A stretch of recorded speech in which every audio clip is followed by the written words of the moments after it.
ويانا شوربة الحامض الشلقم، وحبيت أراويكم إياها على طريقتي.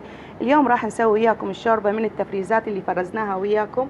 عندنا هنا الشلغم ضفنا له البصل والسلق والزيت وفرزناه بس بدون ملح. كانت كمية السلق كلش قليلة، فهنا أنا عندي سلق مفرزته راح أضيف له الكمية اللي أحتاجها. وعندي المعجون هم راح أحتاجه لهذه الطبخة، وثلاث حبات من البندورة راح أبرشهن وأضيفهن على الشوربة همين. وعندي حبة من البصل والزيت هنا حامية راح أفرمها وأضيفها على الزيت. وهنا عندي تمن العنبر مغسول ومنقوع.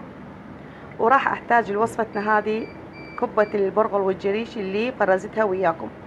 هذه كلها المواد اللي راح أحتاجها لوصفة هذا اليوم. يلا حبايبي راح نبلش وياكم بسم الله وراويكم تفاصيل كل هذه الطبخة، وإن شاء الله يكون فيديو اليوم خفيف وظريف عليكم.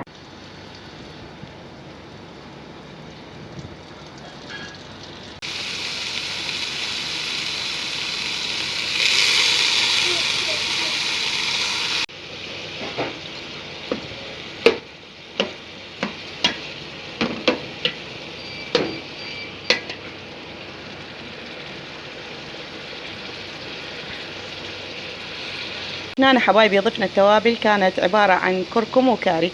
وهنا نحتاج الملح الليمون، وإذا يكون عندنا عصير الأورنج يكون أفضل وأطيب.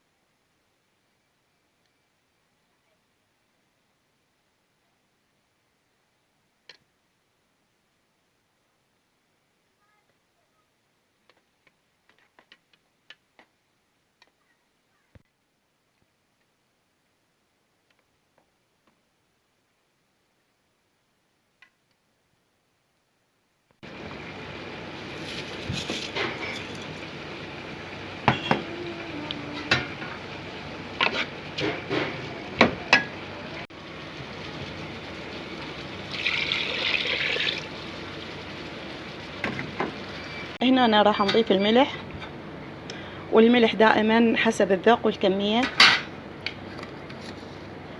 وراح نضيف ملعقة كوب من ملح اللامندوزي.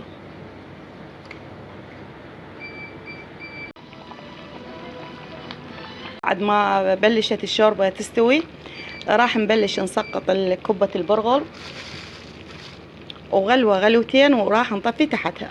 هنا أنا حبايبي بلشت تجهز عندنا الشوربة، وبلشت تظهر كبة البرغل على الوجه، يعني هذا دليل على بأن استوت الكبة وكل شيء صار جاهز.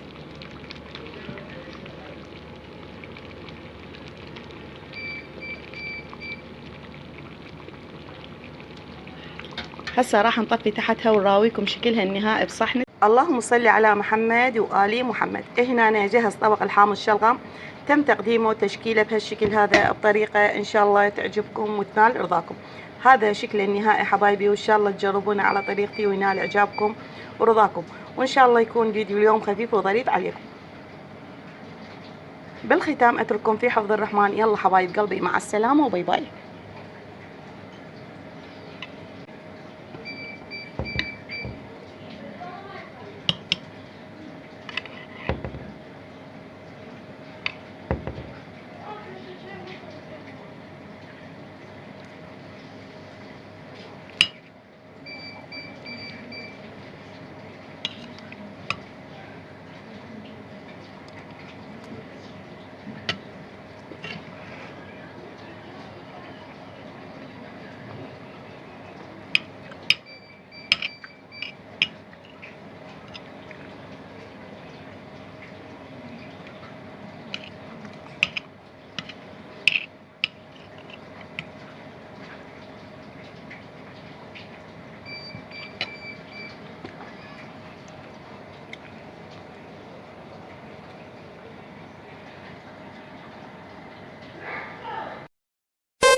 DJ Ami.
DJ Ami.